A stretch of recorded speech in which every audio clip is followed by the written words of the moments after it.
first off, I was shocked people bought it, right? And then because people bought it, I felt a responsibility to support it. And then that started getting me into like understanding more questions about, well, if you do have a token and you know, and it's out there, so what is a market maker supposed to do? And so now this gets into touchy territory. People get really bent out of shape ethically and morally over this part of the discussion. But is a market maker there to give money away, to give value away? Maybe. Do they take a big risk? Yeah. But you know, we get all these calls for people like, you should put all their money up, all your value up, and you know, for the token and provide liquidity. Well, crypto kind of shows you that people just take the liquidity away. Mm-hmm. Right? So they just take it away. And so one of the first lessons I said, oh, that's why that other project looks like a rug pull. They just ran out of money, man.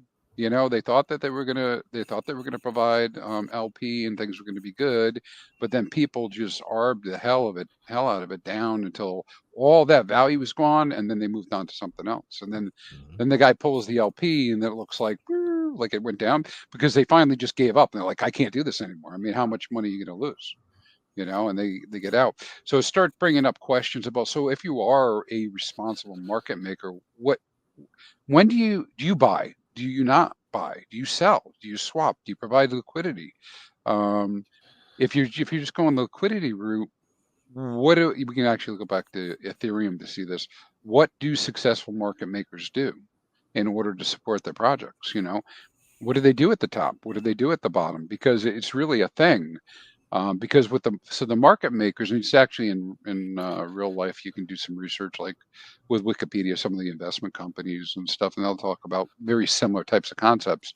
Like how do you have the inventory available for people at the bottom to buy so that the market can go through a cycle and vice versa. So yeah, there's some dynamics to it, RH, for sure, Mr. Max. And what is it? That's what I'm just thinking. I'm trying to visualize this and give people an idea of like the different projects in general. I guess we zoom out for a moment too. So you start a coin, have a platform, whatever it is. Let's say you skip all the stuff. You either build a bunch of stuff if you need to or not.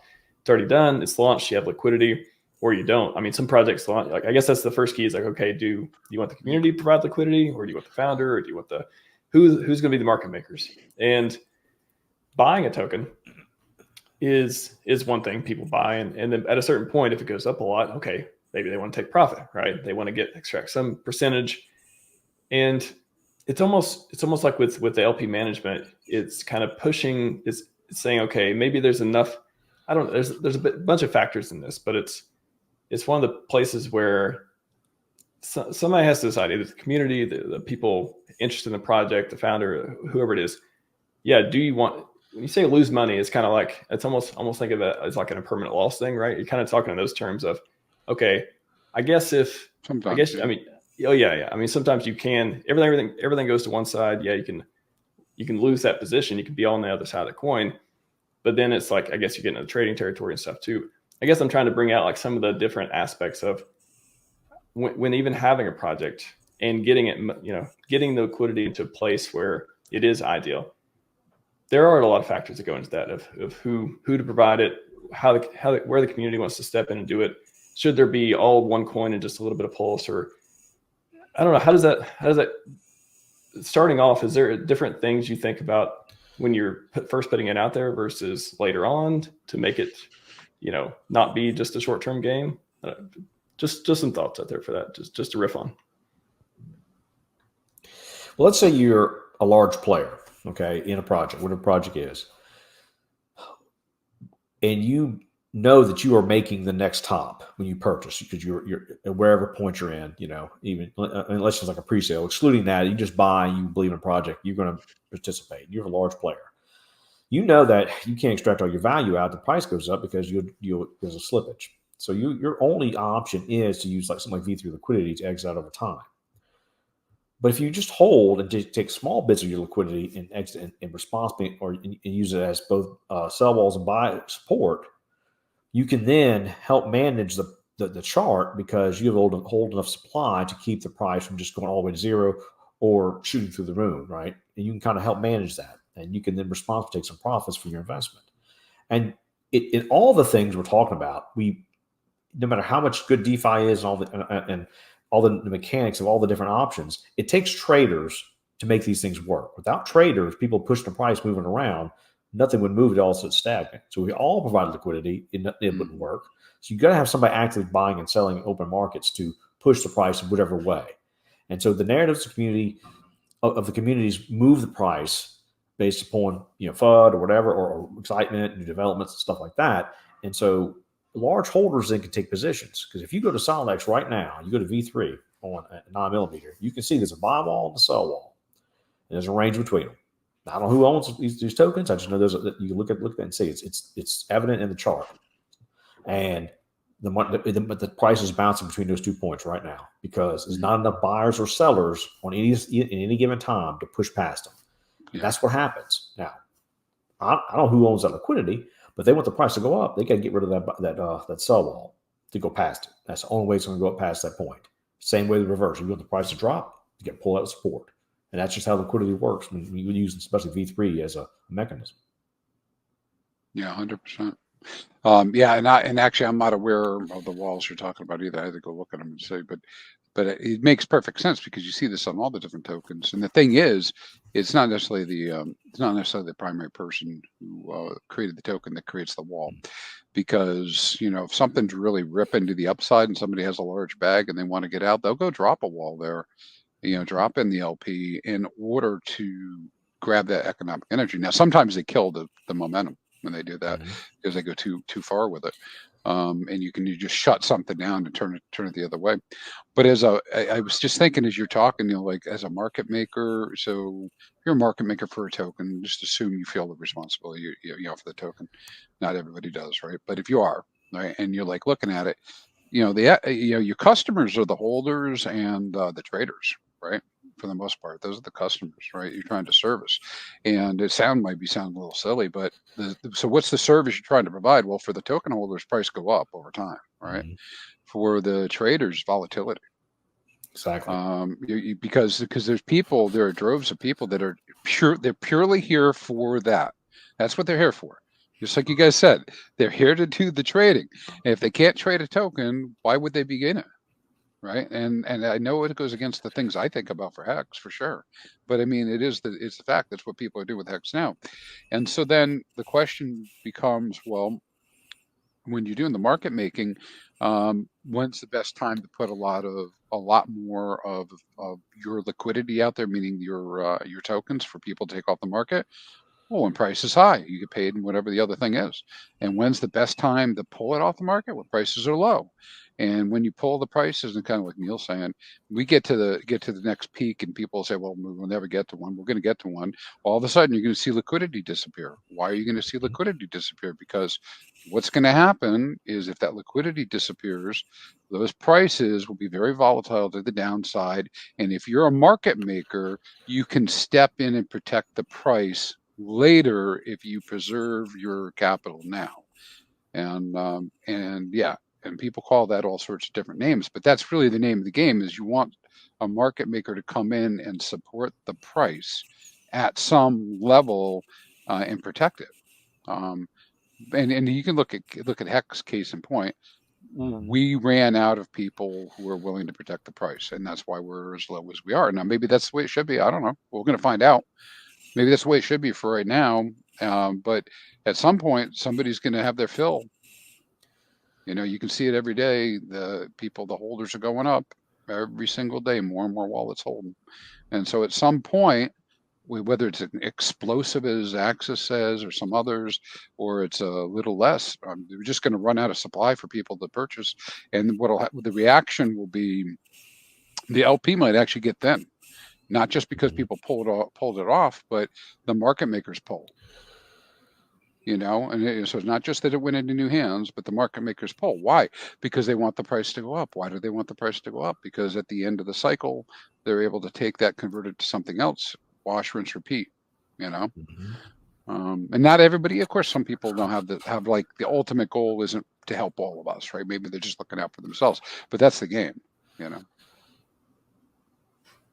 Is that becoming more, just going back to the point of just, you know, the liquidity and kind of the positions and again, market makers and stuff there too. Very, very good points. Very interesting. Talking about, you know, when it gets pulled, when the price go up and down, and I get shifted around. Like, I hope everyone like heard that and understood that piece. It's very, very critical. I'm just thinking about, you know, is it more normal these days? For example, okay, you get in a coin early and you get a bunch of supply and the price does a 10, 15x or whatever. I go, wow, cool. Got that one. Going to go get some liquidity. Going to go sell some. And you look, and let's say, you know, you made 100, you got 100,000 of the coin, whatever. And you look at the liquidity side, like, oh, well, in order to get DAI or Pulse or whatever it is, there's only 50K in there, for example. Mm-hmm. So a lot of people look at that and think, oh, well, this is, you know, there's not enough liquidity to get out. How can I market sell? How can I get out of a coin like that? It's generally, again, to a face value, it is, man, this is not, I actually don't have $100,000. I have at most $50,000. I'm going to eat all the slippage, give away all my coins. Do I really want to do this? All these scenarios start playing out. So do we need to sort of come to this, you know, I don't know, the normalization or the just advanced user thing, or just the other aha thing is like, okay, some coins, there's going to be some projects where you just, first of all, you just don't want, there's just not enough, there's never going to be enough liquidity to just market sell $1 million worth of it or something like that. It's going to have to be, okay, if I got in the tokens early and I made a bunch of money on paper, in order to get out, I'm going to have to set that strategic liquidity position to get out over time. Therefore, I don't have to deal with all the slippage and market stuff that happens. I can control that better. Is that just a tool people need to first mindset, like come to realize that like that's just going to be the case for a lot of these coins? It doesn't mean they're good or bad. It's just going to be a sort of thing. And two, learn how to do in this ecosystem and probably others where that is going to be the way to get liquidity, you know, in the future, when we hope all these projects do really well. What do you guys think about that? It's a big topic all the time. I'm thinking about talking about. I hate to break it to myself, but hey, crypto bro, we're all not getting out of here with $1 billion. Right? So, they don't. It's like, all right, everyone can't split at one time, but if we all agree to, we can still make money. Is there like an analogy there? Yeah, I mean, I think so. You broke up a little bit. I don't know if it was me. I thought it was my computer, but it was me. But I got your gist. We're all not getting out of here with a full bag. You can really see this illustrated. You go back and look at the ETH and the BTC holders. All right. Yes, if they held this all this long, 15 years, they're super wealthy now. You know. Yeah, and the BTC holders, you know, there's enough liquidity for them to dump 10, 20 Bitcoin, not really affect the price massively, right? And so, but for us, with the lack of liquidity, I mean, you know, what we have, it's our TVL on PulseChain. Yeah, I see Axe's comment in the chat. I didn't go there with the P stuff because I don't know if we want really to be talking about the P fork stuff, but hey, listen, one of the things I think I discovered for myself as I went along was, hey, you know what, talking about all this V3 stuff makes sense. You know, talking about being able to swap into uptrends is great. You know, limit orders is great. V2 is even great, but man, there's so much time and effort involved. That's why I'm waiting for Tetra, by the way. But there's so much time and effort involved with actually, you know, making those things happen. And then one of the things you realize too, if you're trying to look at really big numbers, is V2 probably is one of the best ways to get out of something. However, you have to have both sides. Yeah. Right. And so guys, if you're out there saying, hey, I got a warning for you. You think you're going to pull $1 million out with V2, you probably need 10 million in the first place. Right. So it creates this ever kind of growing thing that is not a overnight thing. I mean, sure, pinpoint people sell and get out. Right. Of course, we've seen that. But if you're looking to be in this multi-cycle, it really is a long game. Yeah, V2 play would have to be a slow DCA out as the price ran up to get the other side. So then when you're ready, you provide liquidity. Now, as it goes on up, you can then slowly exit out. But that's some forward thinking somebody has to have to play that game. Well, yeah, and if you take it a step further, Neil, right? I was talking about this in my chat that you over collateralize it. That's kind of where I'm coming from. So so if you want to get out with V2 faster, you just need more V2. But that means you got to have both sides, and that's kind of the little bit of the point Axis was getting at with the liquidity. Now he didn't mean that exactly, but it's my take on it. If we see a world where the P liquidity, these P4 copies become real, like the P die, I instantly, I have a million P die, right? My million P die is now instantly at whatever time it happens worth $1 million. I can put that up against something else.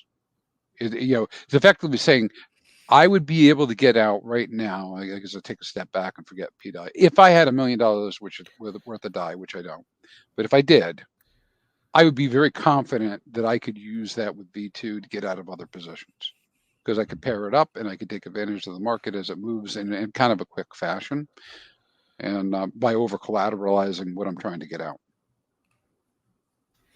Just the idea that it's kind of a privilege to be able to market dump a large position on any coin, unless it is, Pulse. Like I know it sounds like it's so obvious, but like I don't think that idea has been popularized enough of being able, especially newer projects or ones that are doing liquidity plays, or don't have this $1 million of Pulse on the other side, or $1 million of DAI or whatever it's paired with, or ETH, or whatever network you're on too.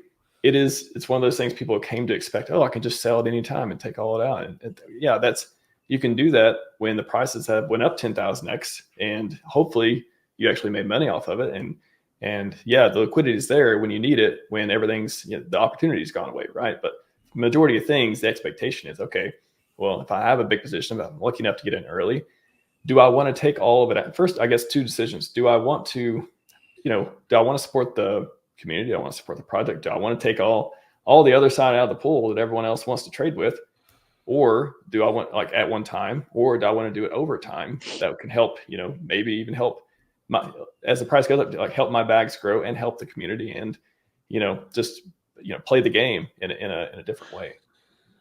Yeah, I'm gonna steal something from Axis that he's been saying recently about change a little bit, because it goes hand in hand with what you and I have talked about with passive income. You want to make $100 a day, or do you want $100? What do you want? And you can go burn this stuff down, get your $100, and then you're out. Or you could figure out how you make $100 a day. 100%, 100%. That's a better mentality than trying to dump. But you need dumpers, you need traders, you need both. You need both. It's crazy, yeah. But here's the funny thing that's about to happen. We're about to launch this compound limit order tool here next day or two, whenever Stu's done with it. And it's going to basically automated swing trade. So anybody can use these tools to swing trade between stuff they like, and that's going to bring volume. So now we have more volume and volatility for those guys who could be the same guys providing liquidity. So what if you're playing both sides? You're an LP provider for, say, some of the index tokens, and you're swing trading when price drops. You're basically arbitraging between the pools with an automated fashion. I mean, it's going to be a pretty cool way to live. Like, man, I'm making money both ways now. I'm getting more of the thing I like, whichever token you want, and I'm moving LP and earning fees. Now I'm earning $200 a day or whatever you're saying. Leave it